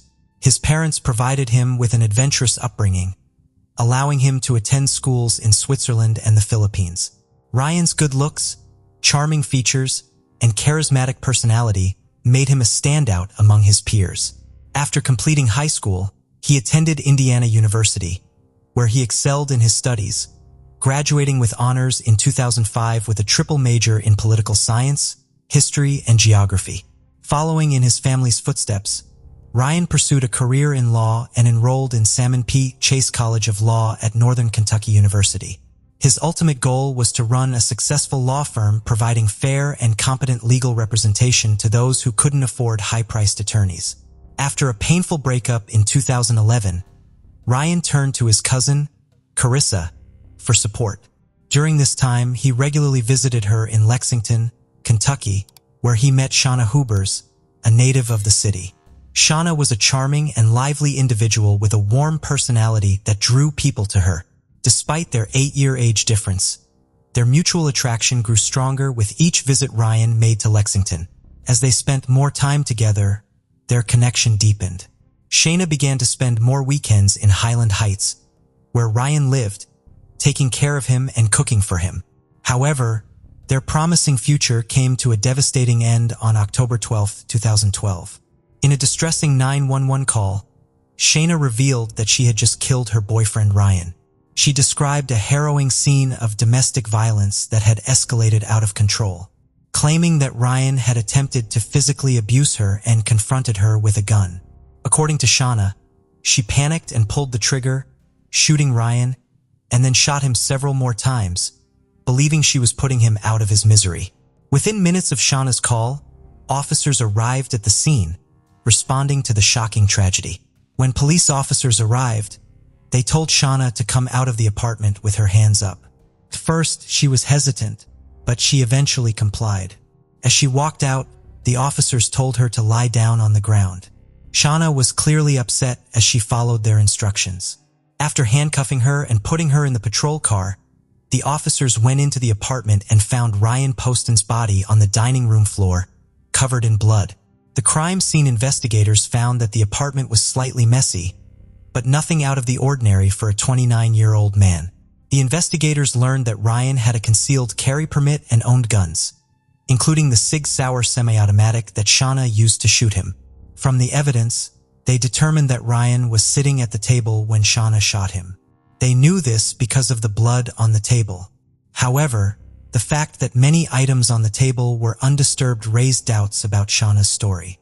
If there had been a fight, the items would have been disturbed. The investigators searched the apartment thoroughly, while other officers canvassed the neighborhood, looking for additional information. One neighbor, Nikki, provided valuable information to the detective. Nikki knew Shauna well and believed that Ryan didn't return Shauna's dedication to him. According to Nikki, they frequently argued, often disturbing the peace. Months earlier, Nikki recalled an incident where Shauna came to her door in tears, saying she was afraid if Shauna claimed that Ryan had picked her up and thrown her down the hallway, injuring her. Nikki encouraged Shauna to report the abuse to the police, but Shauna chose not to. At the police station, detectives took Shauna to an interrogation room to question her about shooting Ryan. Before questioning her, they read her Miranda rights, informing her of her right to an attorney. Shauna exercised this right and requested an attorney. However, she chose to talk to the detectives despite this. When asked about the victim, Shauna replied, "The man I killed," which showed a sense of detachment. She claimed she acted in self-defense, saying Ryan had grabbed her by the throat and thrown her around the apartment. Shauna described the night as surreal and out of body. Later in the interview, she added that Ryan had said mean things to her, taunting her while holding a gun, and that he was under the influence of drugs. Shauna maintained that she shot Ryan because she believed he was going to kick her out of his condo. She said she picked up the gun and shot him once, and then shot him several more times after seeing him twitch. During her confession, Shauna revealed that Ryan was vain and wanted a nose job, so she shot him in the face to grant his wish. During the intense questioning, Shauna revealed her worries about her schoolwork and how having a dead boyfriend would affect her future relationships. She was specifically concerned that no one would want to marry her once they found out she had killed her boyfriend in self-defense. The detective listened to her statement but ultimately arrested her and charged her with Ryan's murder. Shauna appeared genuinely surprised by her arrest, claiming she had acted in self-defense when she shot him. In 2015, Shauna's trial began, filling the courtroom with anticipation. The prosecutor started by comparing Shauna to Jodi Arias, who had also been accused of murdering her boyfriend, Travis Alexander. The similarities between the two cases added to the tension in the courtroom as everyone waited for the verdict. The prosecutor believed that Shauna was obsessed with her ex-boyfriend Ryan, and that he was all she could think about. Ryan's friends testified that he wanted to end their relationship and was avoiding Shauna's calls and messages. Despite this, Shauna would often show up uninvited at Ryan's condo in Highland Heights. On the night Ryan was murdered, the prosecution presented evidence that he had a date planned with Audrey Bolt, a former beauty queen. The prosecution suggested that Shauna was motivated by jealousy and anger towards Ryan's new love interest. Audrey Bolt testified that Ryan stood her up on the night of the murder. She had no idea he had been shot and killed until later. The prosecution presented evidence that Ryan had told his father he wanted to break up with Shauna, and his father advised him to be kind to her to avoid a messy breakup. However, Ryan and Shauna exchanged texts on the day of the murder, with Ryan telling her he didn't want to see her. Despite this, Shauna showed up at his condo uninvited. The prosecution believed that during an argument, Ryan told Shauna he was done with her and that she could no longer control him. This allegedly enraged Shauna, who then picked up a gun and shot Ryan. The prosecution played a video of Shauna's police interrogation, which they claimed showed her to be a cold-blooded murderer. In the video, Shauna appears carefree and unemotional, which the prosecution argued was inconsistent with someone who had just killed in self-defense. However, this interpretation was open to interpretation by the jury. The defense argued that Ryan was acting erratically and violently on the night of the murder due to drugs he was taking, including anti-anxiety medication and amphetamines. The autopsy results showed that these drugs were present in Ryan's system. The defense claimed that Shauna shot Ryan in self-defense. The evidence suggested that the substances he was using influenced his actions. To support this idea, Shauna's lawyers called an expert in toxicology to testify on her behalf. The expert stated that a combination of anti-anxiety medications and amphetamines could cause someone to become violent and paranoid. The defense presented this expert testimony to create a reasonable explanation for Shauna's actions, questioning whether she had intentionally meant to harm anyone. During Shauna's trial in April 2015, the prosecution became worried that the jury might be swayed by Shauna's self-defense claim, particularly because she was smart, young, and attractive. These fears were alleviated on April 23rd when the jury delivered a guilty verdict, convicting Shauna of murdering her boyfriend Ryan Poston. However, at the sentencing hearing in August 2015, Shauna continued to blame Ryan for his own death, which outraged his friends and family. Shauna claimed she was innocent throughout the trial and refused to take responsibility for her actions, despite the evidence against her. In Kentucky, defendants who are victims of domestic violence may be eligible for reduced parole after serving just 20% of their sentence. However, the judge didn't believe Shauna qualified for this reduced parole, citing that her crime was a premeditated murder. As a result, Shauna was sentenced to 40 years in prison, making her eligible for parole in 17 years, at the age of 41 in 2032. After her sentencing, Shauna appealed for a new trial, which was granted in August 2016. The reason for the appeal was that one of the jurors had a felony conviction, which they had concealed. This violated Kentucky law, as felons are not allowed to serve on juries. In August 2018, Shauna's second trial for Ryan Poston's murder began, 4 months later than expected. Her defense attorney presented opening arguments, stating that during her year-and-a-half relationship with Ryan, Shauna tried her best to make him happy. However, their relationship suffered as a result. The defense attorney claimed that on the night Shauna met Ryan, he was violent toward her, both physically and sexually. This incident had a lasting impact on Shauna, causing her to take several weeks to respond to his messages afterwards. Additionally, the defense team argued that Shauna had a history of trauma, stemming from a sexual assault she experienced in high school. This led to her struggles with alcohol abuse and promiscuity. They claimed that this traumatic experience contributed to her behavior on the night of Ryan's murder.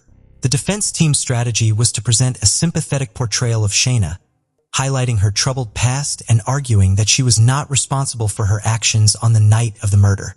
They aimed to challenge the prosecution's narrative and convince the jury that her behavior was driven by a combination of factors, including a history of abuse and a toxic relationship with Ryan. Shauna's defense team claimed that she was a victim of domestic violence by Ryan rather than a cold-blooded killer. They argued that her actions were a result of years of abuse not driven by revenge or financial gain. The defense pointed out that Ryan constantly belittled Shauna about her weight and breast size, making her feel insecure and inadequate. This, they said, contributed to her low self-esteem. The defense also stated that Shauna and Ryan's sexual relationship was troubled, marked by frequent arguments and frustration on both sides.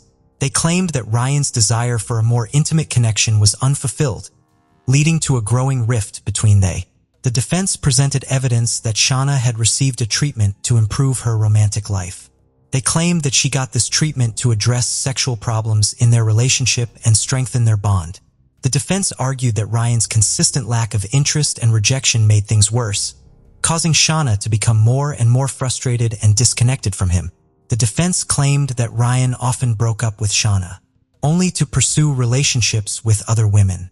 However, the prosecution clarified that they were not trying to portray Ryan as a perfect partner, but rather as someone who was not abusive. The prosecution argued that Shauna did not kill Ryan in self-defense, but rather because he had finally ended their toxic relationship on the night of the shooting.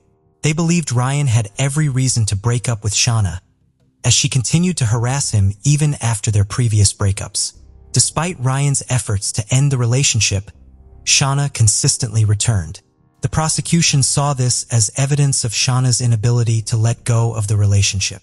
A friend of Ryan's testified that this breakup was different, as Ryan had never had the courage to end things with Shauna in person before, implying that this time the breakup would be permanent.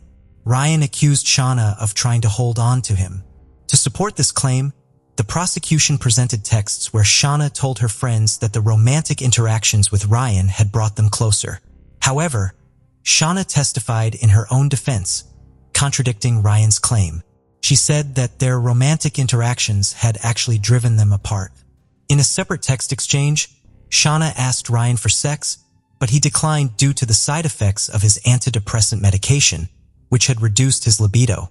Despite these conflicting accounts, Shauna testified that Ryan had forcibly had sex with her.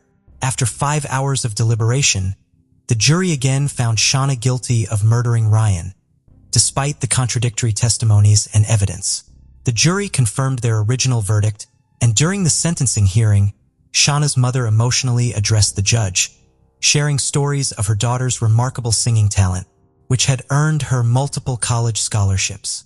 Through tears, she asked the jury to consider granting Shauna parole, emphasizing that her daughter still had the potential to positively impact others' lives. Shauna's mother made it clear that her plea did not diminish the profound grief and pain experienced by the family of Ryan Poston.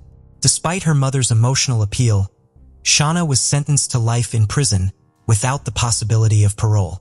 According to the sentence, Shauna must serve at least 17 years before becoming eligible for parole in 2032.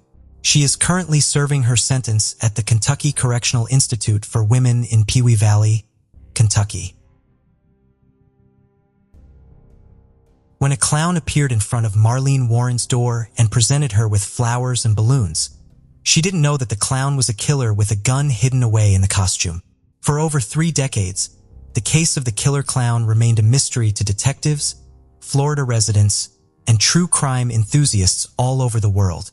Hello and welcome to Mystery Detective. Please subscribe and hit the bell icon for more crime cases. Marlene Warren was born on the 15th of April, 1950. When she turned 22, she married Michael Warren, who was 19 years old at the time. Marlene already had 2 children from her previous marriage, and Michael appeared to consider her 2 young sons to be his own. The couple grew together, working hard and making a name for themselves. They bought a number of companies, including a used car dealership for Michael. The family was able to maintain a reasonable standard of living because of their several revenue streams. Life for them was like a bed of roses, such that they could afford a 500 square foot house in Wellington, Florida's upscale Aero Club neighborhood. Each of the homes in this area have their own runway and hangar, which enabled residents to fly their private aircraft whenever they like. The Warrens appeared to have it all, yet this was not the case at all. At his auto dealership in 1983, Michael experienced legal troubles. Customers accused him of fiddling with the odometer, and the authorities arrested him. He was consequently given an 18-month probationary period. By the year 1990, it was widely known that the Warrens were experiencing marital issues. Was allegedly having an affair with Sheila Keene, one of his staff. Despite Sheila and Michael's denials to this allegations, Sheila's husband decided to leave her. On May 26, 1990, a white Chrysler LeBaron with no license plate traveled down the street where Michael and Marlene lived. Marlene and a friend were in the kitchen when they saw a clown-costumed person approach the front door with a basket of flowers and balloons. Marlene grew up in a clown-loving family. Her family adored clowns so much that her mother keeps a whole room filled with clown collectibles. She had paintings of clowns that 14-year-old Marlene had created. For the adoration of clowns, Marlene hurried to the front door to welcome her visitor. Her son, Joseph Aarons, who was present at the time, recalled hearing his mother comment, "How pretty." This appeared to have been Marlene's last words, because a short while afterwards, everyone in the house, including Joseph's friends who came visiting, heard a pop sound. At first they thought the noise was a balloon popping, but then they noticed Marlene tumbling to the ground. Now at alert, everyone sped to the door. The balloons and flowers were left behind as the clown nonchalantly made his way back to the white Chrysler LeBaron. Joseph tried to run after the clown, but he couldn't go as far because he had a cast on his leg. He, however, remembered screaming at the clown to turn around. The clown turned and gave him a wide-eyed brown stare. His face lacked any expression. The clown soon climbed the white LeBaron and sped off.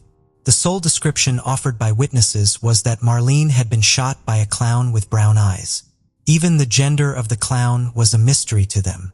Joseph and one of his friends had tried to follow the clown in their own car, but they lost track of it. Marlene Warren was rushed to the hospital. It was determined that she had been shot twice in the face at point-blank range. She struggled to survive but died 2 days later at the hospital. Detectives checked in with Michael Warren, who wasn't home at the time of the incident. Michael had a solid alibi. He got the terrible news while en route to a Miami racetrack with friends. He hastily went back home to offer comfort to the family. When questioned by the detectives, he provided as much information, cooperating with the investigation process. He was soon ruled out as a suspect. The authorities were perplexed. According to a spokesman for the Palm Beach County Sheriff, the killer clown case was the strangest thing he had ever seen in all of his 19 years working as a law enforcement agent. 2 hours after the murder, authorities got a solid tip. A caller who wished to remain unnamed suggested that the police should thoroughly question Michael Warren and Sheila Keene. Before the police could ask her any more questions, she hung up. Sheila Keene was in town at the time of the murder, but Michael was traveling with friends.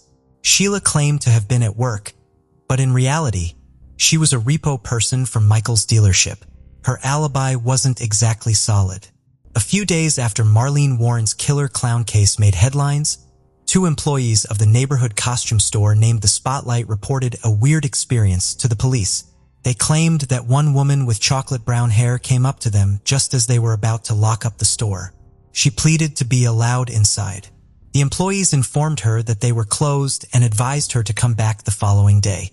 She, however, was persistent and informed them that she really needed a costume that evening. It was a strange request because it wasn't Halloween. It was almost Labor Day weekend. Regardless, the 2 employees were sympathetic and allowed her enter the store. She was claimed to have bought white makeup, a red nose, white gloves, an orange afro wig, and a clown outfit. Later on in the investigation, the 2 employees selected Sheila Keene from a lineup of photos and declared that they were fairly certain that she was the woman who showed up begging to buy a clown costume. The detectives soon looked into the supermarket store that sold the flowers and balloons the clown had brought to Marlene's house. It was discovered that the supermarket was close to Sheila Keene's house at the time. Also, the supermarket staff selected Sheila from a lineup of photos. The white Chrysler LeBaron, the getaway vehicle, came into consideration next. When asked, Michael Warren asserted that he had no knowledge of the vehicle. He claimed only Chevrolets were sold at his dealership. But Payless, his main rival, had a Chrysler LeBaron. Michael and Payless had a history of disagreements, especially over an advertisement that Michael's dealership ran that included the phrase, Payless, and was purported to be an attempt to confuse buyers. One time, a client from outside the area rented a white Chrysler LeBaron from Payless. The customer searched up Payless' number when it was time to return the car, but ended up contacting Michael's dealership instead. The client said they were instructed to park the vehicle outside the dealership with the keys inside the sun visor. The LeBaron, however, later vanished. After the murder, the getaway vehicle used by the clown was abandoned in a grocery store parking lot. During their search, police discovered orange synthetic threads in the vehicle that resembled a clown wig strands. They also discovered brown long hairs. Sheila Keene had long brown hair at the time of the murder. The police found more orange fake hair strands inside her residence during a search warrant. At this point, everything seemed like a simple situation to resolve. But that wasn't the case. Michael and Sheila vehemently denied being involved in Marlene's murder. They refuted having a conversation with the police without the presence of a lawyer. DNA testing was just getting started in 1990, so the investigators' available evidence was circumstantial. The investigation into Marlene's murder was abandoned, but Michael's legal issues intensified. During the course of the investigation into the murder, Michael's unlawful business dealings came to light. Police discovered proof of additional odometer tampering and consumer overcharging. Following the arrest of an employee, Michael surrendered himself to the police. In 1992, Michael's case went to trial, and he was sentenced to 4 years in prison. After being released in 2002, Michael married Sheila Keene a few years later. The couple started a new life in Tennessee by operating a restaurant. Sheila changed her name to Debbie and informed the community that it was a childhood nickname. Michael must be a good businessman because his new restaurant was a success. The couple's success allowed them to settle in Heron Point, a posh neighborhood close to the Virginia-Tennessee border. They made lots of friends and fit in well with their new neighbors. Few locals were familiar with their history. Michael told their new community that he has owned restaurants since he was a teenager. Marlene Warren's demise benefited Michael as well. He was the beneficiary of Marlene's life insurance policy, not her son. He took over $50,000 from Marlene's family, leaving them with virtually nothing. Detectives had their suspicions, but there was no concrete proof on ground. Michael and Sheila were immediately suspected of the crime, but a grand jury was never convened to that effect. Earlier in the investigation, the police were informed by Michael's acquaintances that they had seen arguments between him and Marlene, and that Marlene had questioned Sheila about her and Michael's affair. Above all, they claimed Michael didn't seem overly saddened by Marlene's passing. Detectives knew they merely needed to fit the puzzle pieces together, because there were many of them. DNA was the case's linchpin. Police took blood and hair samples from Sheila in 1990, but they lacked the equipment to analyze them. Over 25 years passed as the samples rested in a cooler. Police were able to reactivate Marlene Warren's cold case in 2013, thanks to a federal grant they were able to obtain. They had previously tried DNA testing, but the results were inconclusive. Fortunately, technology has improved and produced sufficient evidence to charge Sheila for Marlene's murder. In September 2017, Michael and Sheila were stopped by authorities 5 minutes away from their home. They were unaware that Marlene Warren's cold case had been reopened. 27 years after the murder, the police informed them that an arrest warrant had been issued for Sheila Keene Warren. Michael Warren still maintains that neither he nor Sheila are involved. In an interview, when questioned if he was involved in the killing of his first wife, Michael replied with, "Definitely not." He further said he wouldn't have been with Sheila if he thought she had anything to do with Marlene's murder. A lawyer named Christopher DeSantis told detectives about a fascinating chat he had with Michael Warren before Marlene was killed. DeSantis claimed that Michael had questioned him about what would happen, theoretically speaking, if a husband murdered his wife. He recalled telling Michael that the husband would escape punishment if a friend of his committed the murder, and there was no way to connect the husband to the friend. Intriguingly, DeSantis also recalled telling Michael that if someone was dressed as a clown, they would get away with it because it would be impossible to identify them. Despite this, the evidence isn't sufficient for the police to accuse Michael Warren of killing his wife Marlene. Marlene's son Joseph Aarons, who was a teenager at the time of his mother's death, remembered it as one of the worst days of his life. He expressed his desire for justice in an interview, but he would not specify whether he thought Michael was somehow involved in his mother's death. Sheila was locked away for 5 years before her trial commenced. During those times, she and Michael's love endured. They wrote each other several letters. After trial, Sheila Keene pleaded guilty to second-degree murder and was given 12 years in prison. Case of Mary Catherine Higdon. Mary Catherine Higdon was born in 1994. Mary was a lively and cheerful child who loved making people laugh with her humor, impressions, and playful antics. She had a special bond with her pet frog, which she'd often take on walks around town. Mary was an outdoorsy person who enjoyed exploring nature and appreciating its beauty. She was also passionate about performing, often putting on shows for her family that showcased her creativity and imagination. Her family saw great potential in her and thought she had a bright future ahead. As she grew older, Mary developed a strong interest in firearms. She learned to handle guns responsibly and appreciated their power. She became a skilled marksman and continued to develop her skills. During her high school years, Mary met her partner, Stephen Freeman, who would become the love of her life. Stephen was born on January 1st, 1995 in Griffin, Georgia, where he grew up with his parents and brother. He had a happy childhood, surrounded by a loving family and many friends who described him as laid-back, kind, and helpful. Stephen enjoyed spending time outdoors and exploring nature. Stephen was particularly close to his parents, but he shared a special bond with his mother. When she graduated from college after returning to school, Stephen wrote her a heartfelt letter expressing his admiration for her achievement. In the letter, he praised her hard work and determination, saying he looked up to her every day and loved her more than words could say. Stephen had immense respect and appreciation for his mother, which was clear in the way he spoke about her. After meeting in high school, Stephen and Mary Catherine formed a strong bond, united by their passion for outdoor activities, like hiking, camping, fishing, and hunting. Their shared love of nature became the foundation of their robust relationship. After graduating from high school, the couple decided to take the next step by moving in together in Griffin, Georgia. Living together in their own space thrilled Mary Catherine and Stephen. What's more, Stephen's mother welcomed Mary Catherine into their family, treating her like a daughter. Every Sunday, couple would visit Stephen's parents for a big family dinner, a tradition that brought them all closer together and solidified Mary Catherine's place within the family. Stephen's friends were initially hesitant about his relationship with Mary Catherine, but as they got to know her better, they began to appreciate her positive influence on Stephen's life.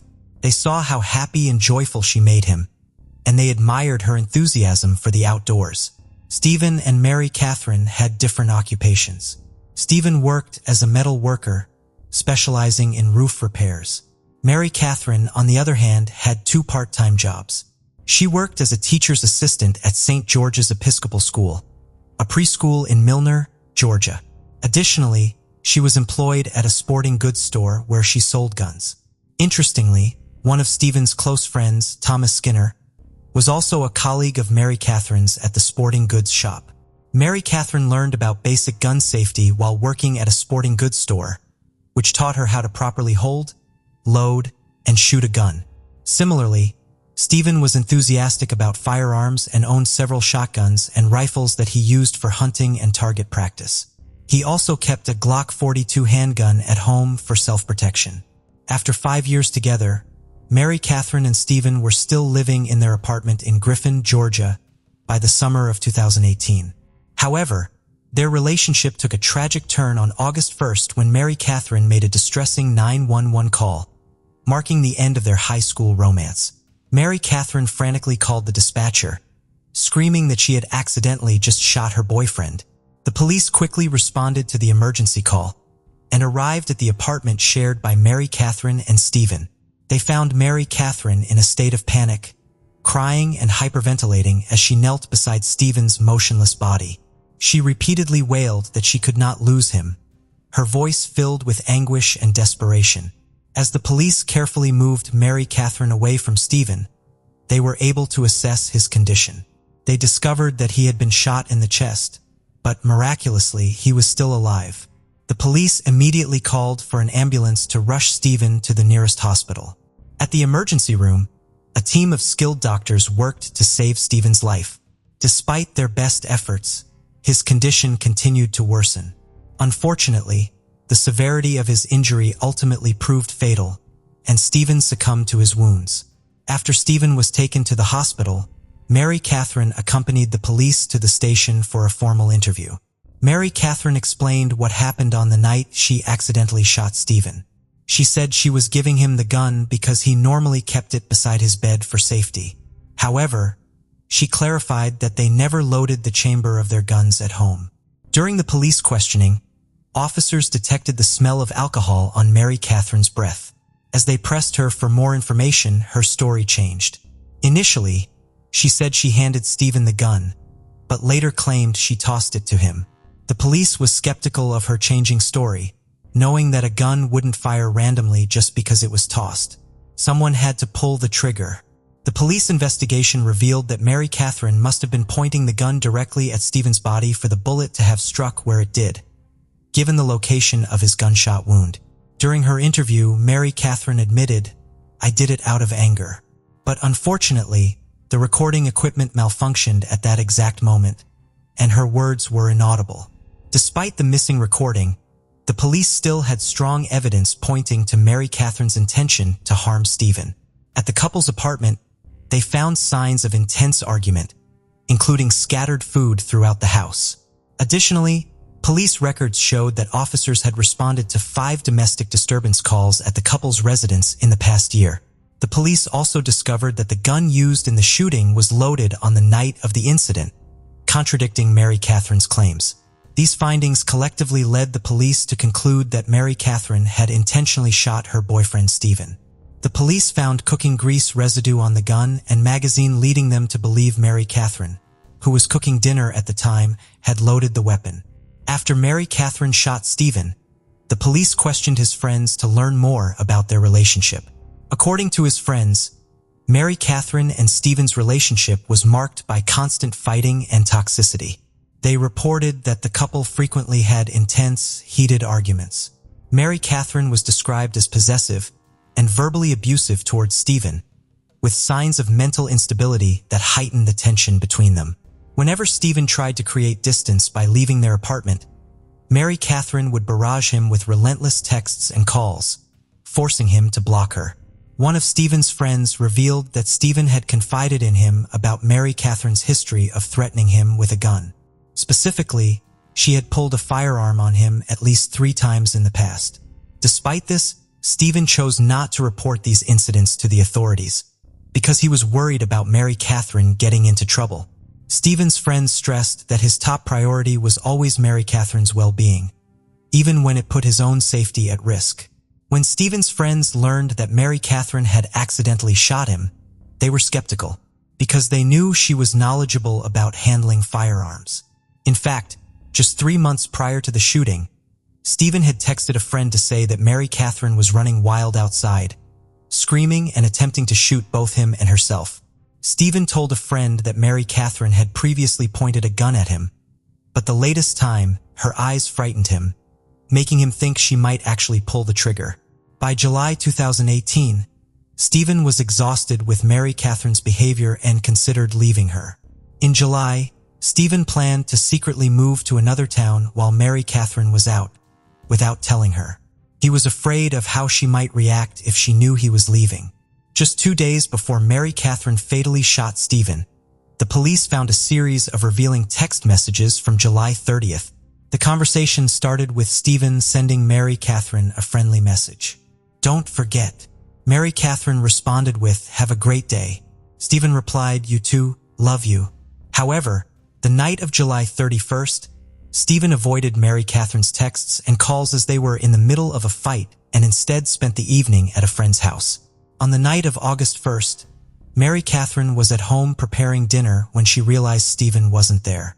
She contacted Stephen's mother, who told her that he was with his friend. Angry and feeling betrayed, Mary Catherine drove to his friend's house, determined to confront Stephen.